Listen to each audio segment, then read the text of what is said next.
everyone. For those of you who don't know me, I'm Caroline. I am Pottery Tech here at the Art Station. My role is basically to maintain the function of the studio and keep things running smoothly. So firing the kiln, ordering materials, admin work, all that fun stuff, teaching classes. And as you guys all know, the Pottery Studio is closing for 2 months for renovations. So we really wanted to have this night for you guys to be able to give you some information about what's happening and what the changes are going to be. And we also think that having this will be a great opportunity for you to give us your input, which is very important to us. So you'll see at the back there, we have some goals. And we would love it at the end if you took the time to vote on what you'd like to see change in the studio. And I know some of you might be new and haven't used the studio very much yet. So if you need, more information, feel free to ask me.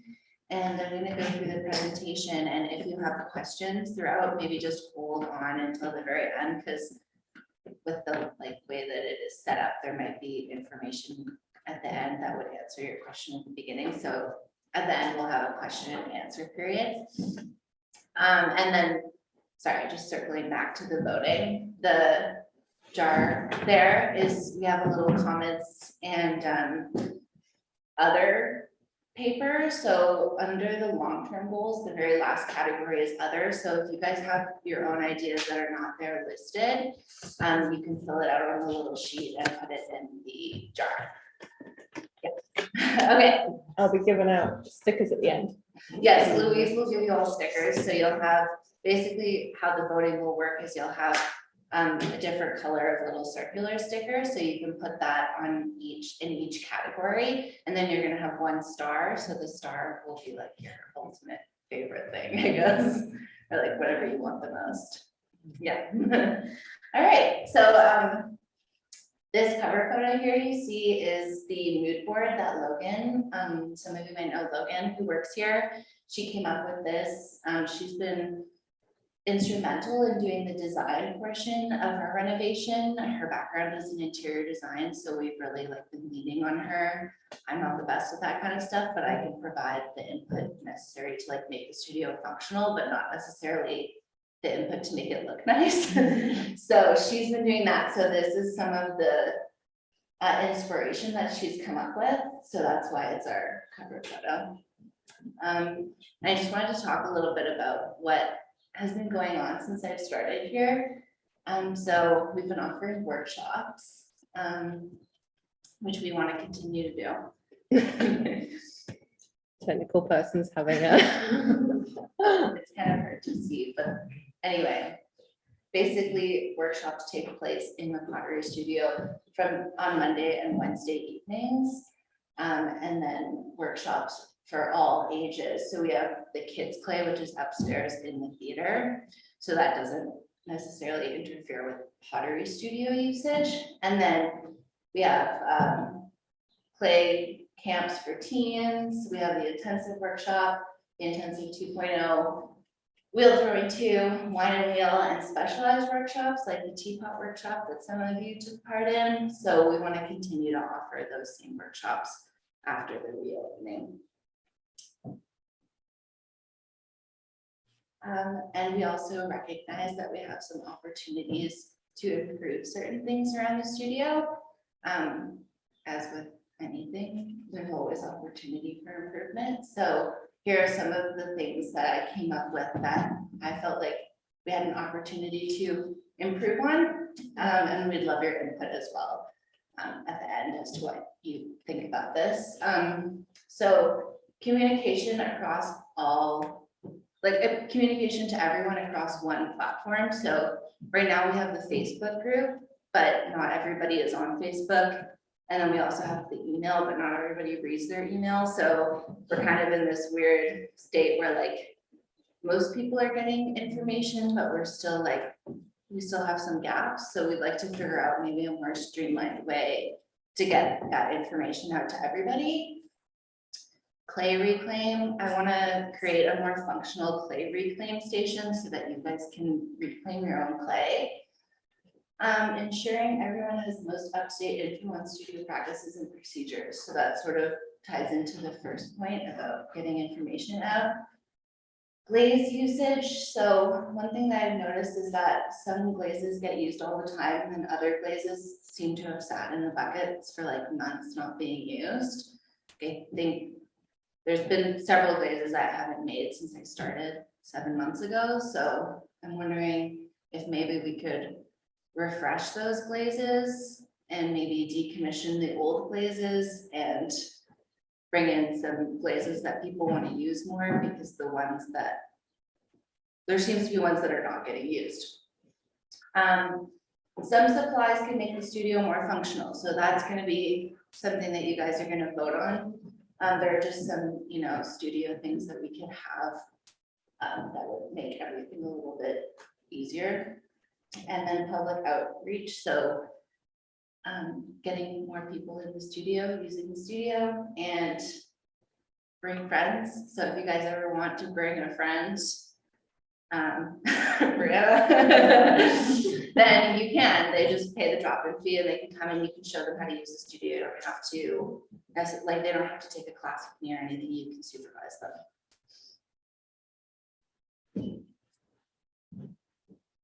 All right, and our plans for 2022. So after the reopening, these are some things that we want to be implementing. Flexible studio access, more options for clay and glazes, more frequent firings with increased studio usage. So I'm hoping that we'll have more people using the studio, and then that will equate to more frequent kiln firings, because the faster that you guys can get your work back to you, the more you can learn, because the finished product is really where you sort of learn. I think, like, you obviously learn throughout the entire process, but at the end, when you see the finished product, it's a good opportunity to reflect back on what you did. So the faster you can get your pieces back, the faster you can improve. A new specialized workshops, modernized studio layout and decor, community support and engagement through increased studio usage. So like I said, the more people we have in the studio, the more you can like bounce ideas off of each other. And I feel like that's one of the things that was most essential to my learning, was being able to chat with fellow potters and be like, why is this happening? Because there's always so many mysteries in clay and you're just like, what is going on? And then there's someone who has a little bit more knowledge than you do, and they can be like, well, I know this, and then it compounds. Longer appointments, continuing Sunday access, organized studio layout, and having the mountain room be more of a dedicated hand building station, as well as it's still going to be a printing room as well. Different tiers of access to accommodate different levels of interest. And then part of our strategic plan is that we would really like your input. I think I've said that like a million times now, but yeah. Dropping in. Oh. Is this? Oh, okay. The tech person. So this is the schedule that we have right now. It's pretty much the same as the schedule. So this is going to be the schedule after reopening. It's pretty much the same as the schedule we have now, except for appointments are half an hour longer. So you have the full 2 hours dedicated to making, and like a little bit more than 2 hours, and then the last 15 minutes you can clean up, but you don't have to worry. It's that extra half hour is going to be a nice buffer, I think. And yeah, like I said, I teach workshops on Monday and Wednesday evenings. The Pottery Guild has their open night on Tuesday evenings, and then Friday we have the Flux time. So if there's anyone in the art station, any staff member in the art station, we will open the studio for appointments if there's not something going on in there. So we often have life drawing on Friday nights. So if there's life drawing, we will open on Friday evenings for appointments as well. Dropping in. So we're going to introduce a new drop-in / appointment schedule. So you will be able to drop in now. You don't have to make an appointment. The only thing is we're gonna keep the appointments just so that we can sort of give people some guarantee, because we do have some people that work from out of town that come in to Fernie to make pottery here. So we're gonna keep appointments so that you can book and reserve a space, but you can also come by at your leisure. And if there's a space in the studio, you can totally go down there and work. Just know that if it's full, it's full, and there might be people that have already booked an appointment, so. We do ask that you do not come in the 30-minute layover period, so, because our staff needs to like take breaks and sometimes leave the building, in that like half an hour time slot, we just ask that you don't come in then. And we're gonna have a sign-in sheet and system for drop-in at the front, so you'll sign in. If you're just coming in, you don't book an appointment, you'll just sign in. There will be a schedule at the entrance, so you'll know if the studio is open. Okay, this is the mood board again. I love it. So I'm gonna now go over some of the aesthetic changes to the studio. We're gonna have wall-to-wall modular shelving. This is gonna allow you guys to keep better track of your pieces, and then also it's just gonna be like, it's gonna look a lot nicer and be a lot more functional. So we're gonna have wear boards that you can slide onto those racks, and then you can adjust them. So if you make taller pieces, you can move the wear boards up. We're gonna have a feature wall, and I'm gonna make some clay light fixtures to hang from the ceiling. We're gonna have a double sink that has touchless faucets. We're gonna have some nicer lighting in there, so it's gonna feel like a little bit more cozy. And we're gonna have the wheels set up in a formation so that you have some functional tables built in around you that you can put your stuff on when you're throwing, so you don't have to get up every single time you finish throwing a piece. So that wheel formation is gonna look like this in the middle there. And this is the floor plan that Logan came up with. And one important thing that's happening is the Bluetooth door is moving, so the Bluetooth's no longer going to be walking through the studio. So you don't have to worry about them like knocking over your stuff. And yeah, where the slab roller is it's getting moved, and so they're tearing out that section there that the slab roller is on, which is going to give us more space. And we're going to have adjustable wedging tables against the wall. Yeah, and the wheel setup is going to be like this with tables along the sides as well. So every studio that I've worked in has had a wheel set up like this, as it's functional for workshops as well as just for being in a community studio and engaging with the potters that are around you.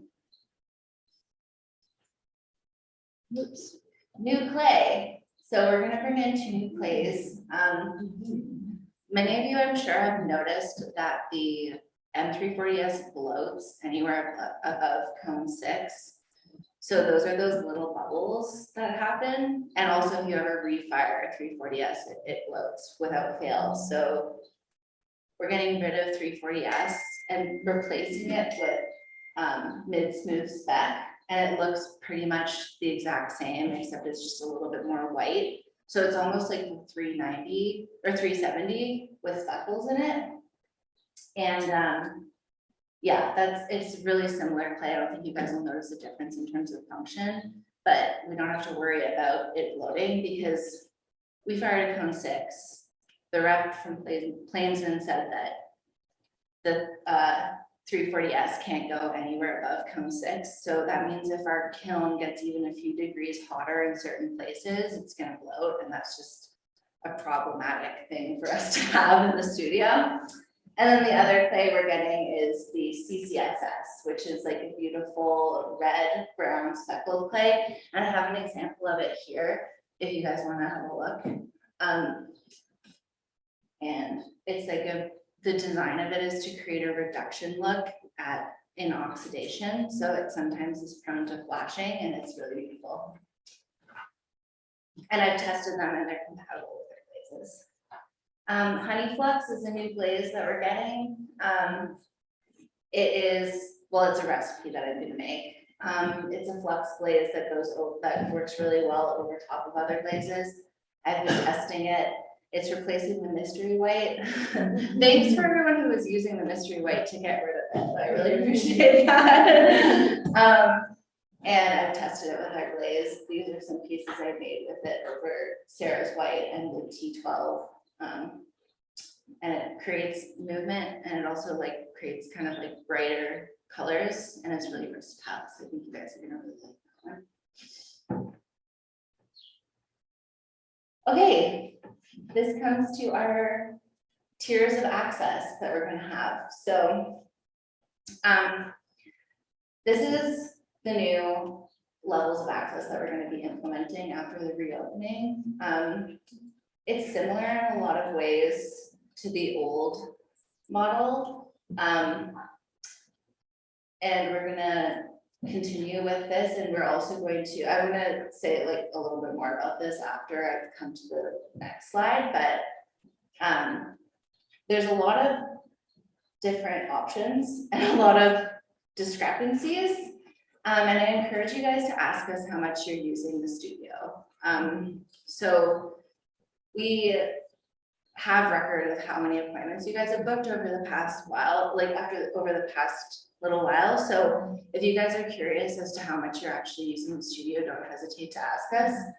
I also want to emphasize that this is like, we're a community studio and this is affordable. The studio that I worked at in Victoria, it was, I think, $200 a month for 2 appointments a week. And that's in Calgary, it's $400 a month for similar access levels. So we are trying to make it as affordable for you guys as possible. But with that being said, our primary focus is accessibility. So we do have payment options and flexibility for anyone who may not be able to access the studio. So if you have any barrier in paying, come to us, speak to us, we will accommodate you. And you also have the ability to upgrade your membership. So if you realize that you're using the studio more than you think, at any point you can upgrade. We also have the carryover policy. So if you don't use the Pottery studio for 3 months, then the next few months after that, you can use it more and you can create more pieces to sort of average out. So the plan is to have this be on an average basis. So you can, work with it. So June 1st will be our reopening, and then May 1st, you'll be able to purchase membership. I also wanted to talk about our group Teapot show that's happening. I'd love it if everybody participated. It's not going to be till November, so you have a ton of time to prepare. It was going to be in the summer, but some of us, myself included, have issues glazing our teapots. So we're going to push it till November, and we're also going to be in the summer offering a hand-built teapot course with Heather Smith. She's an amazing Canadian wood fire potter, and she makes beautiful hand-built teapots and all sorts of hand-built stuff. So she's going to come and do a hand-built teapot class, which is going to be really fun. And if you guys join that, you may learn some stuff and then make a teapot and then put it in the show. Okay. So I'm going to leave this up for you guys to look at. I also have like this printed out to hand out to you guys if you want to take it home. I just want to really quickly go over a few things. I know there's people that don't use the studio to make their work and they just use the kiln for firing. So I would encourage you to go off however many appointments you think you're going to be needing to glaze your pieces. And yeah, drop-in is staying the same. So yeah, and this is the price per year. So All right. How come you not let us live here?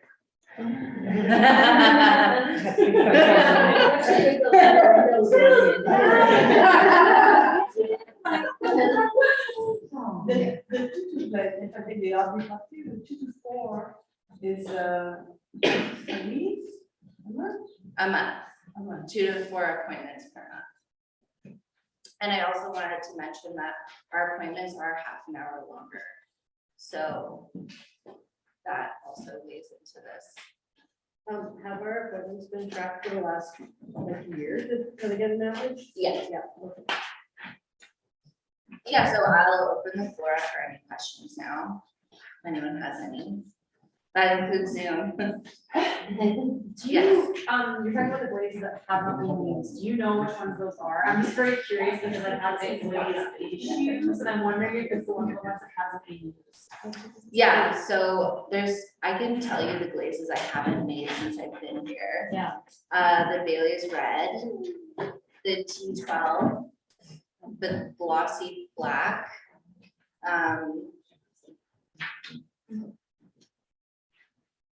There's gotta be more. I did make my yellow. Yeah, I think for sure it's the T12, the Glossy Black, and also, I know some people have been having issues with the matte white, like flashing pink and stuff. So I'm gonna tweak that recipe to fix that. Yeah, less is green I have not made. So those are probably some of the ones that are not getting used as often, is what I'm assuming. They're also really big buckets. I do know the Bailey's Red has been low for a long time. But yeah. Are there any other questions? Well, just a suggestion. What I can start. A glaze that you can just use by yourself. Okay, yeah, Without doing double dipping. okay, yeah, Like a green, you know? right. Yeah, I think we have a few places like that. Yeah. You know, Just enough to use. Oh, not to lose it. Oh, yeah, okay. Yeah, that's fair. We can't understand anything that's being said about the glazes. It's super mumbly. Are you guys talking about getting rid of glazes or like what's going on? I'm just talking about how there's certain glazes in the studio that don't seem to be getting used. And over time, those glazes are gonna change if they're not getting used. So I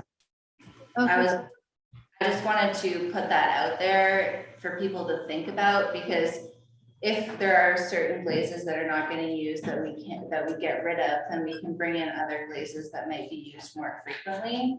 Because I think But- T12 is super popular. Don't a lot of people use that one? Because that was one you were mentioning, wasn't it? I haven't made it in the 7 months that I've been here. Okay. I don't really know but I'm not gonna get rid of any glazes without consulting you guys. These are just my observations. Is the studio still gonna be capped in certain numbers, or is it all, as many people want to this? We have a capacity for sure. Louise, what's our studio capacity for the main studio? For the year or the studio? Well, I just know at one time there was a waiting list and we had it capped at a certain number of people, but is that still a thing or? So it's around 50 people, but plus shoppings now. Oh, okay. So we had about 50 annual access people this year, so it was around that amount, yeah.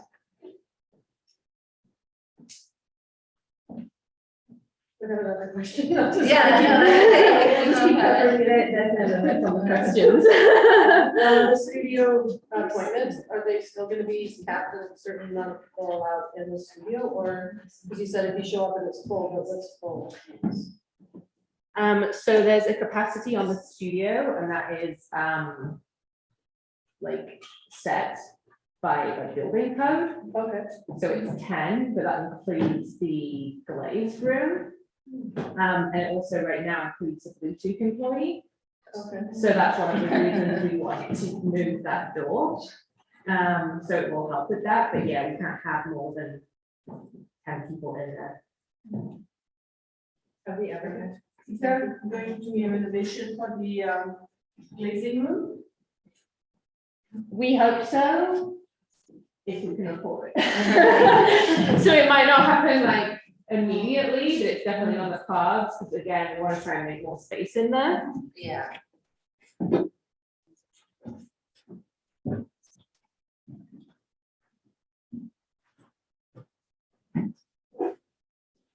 Any other questions? Well, this is more of a, just like, I know it's super relevant, but just curious where you guys are getting the funding to do this, like, do you require more funding too, or? So we got funding for our washroom project, primarily from BC Arts Council. Okay. And then we obtained another grant from CKCA, which was more dedicated to the pottery studio. And then the city of Fernie is also helping with the washroom renovations. All of the washroom plumbing goes through the pottery studio, so it's going to cause a lot of destruction. Yeah. So it just kind of made sense to do some improvements at the same time. And then the Fernie District Arts Council is also putting in some money. We have some reserves that are going towards it. Obviously, more money makes it better. So we're going to do as much as we can, and it'll kind of, that's why we wanted your input on like what's a priority for everyone, where the money's going to go first, and then we will keep adding to it over the years, basically. So work in progress, but I think the improvements that we will make are going to be a big difference. Does this mean that there'll be like a functioning washer in the basement?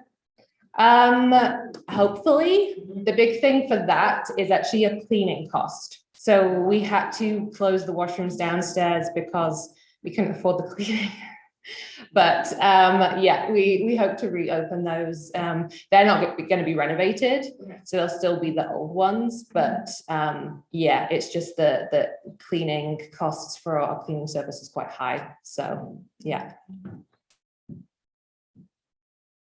Was that related to the pandemic leaves? No, it's actually pre-pandemic. We had to cut our cleaning costs, so we used to have them do all floors, and we just couldn't afford it. So we made a decision to cut it back. Yeah.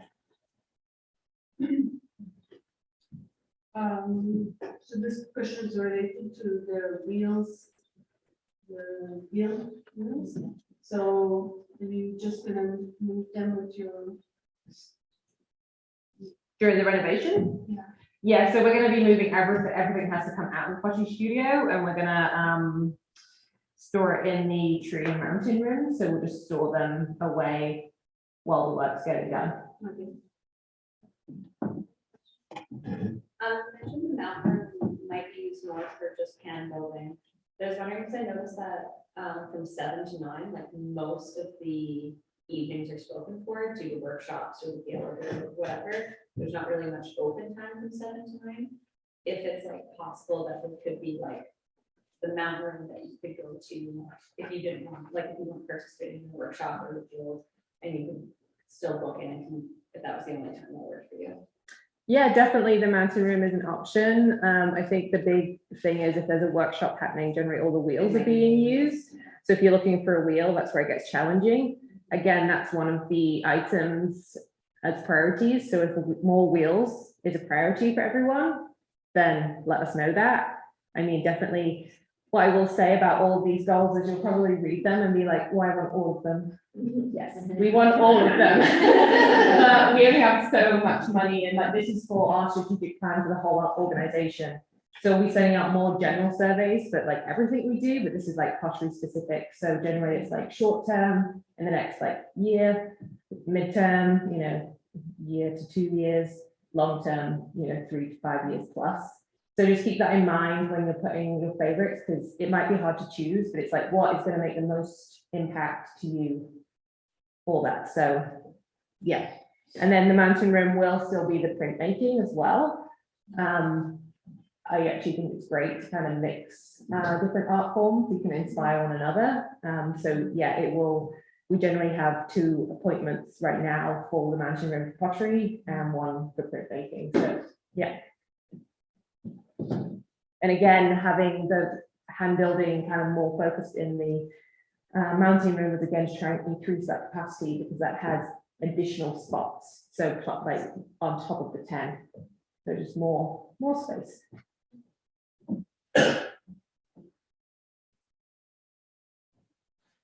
Are there any other questions before we start going again? Nope, okay. I have one more thing to say. Some of you guys might not know what a pug mill is. A pug mill is basically a mixer that you can put reclaim clay through that de-airs it completely. So it's like fresh and ready to use again, like how your clay would come fresh in the bag. So if we were to get a pug mill, we could sell you guys reclaimed clay for like half price. So that would be one benefit of that. In case you didn't know what it was. I realized it was on there and I was like,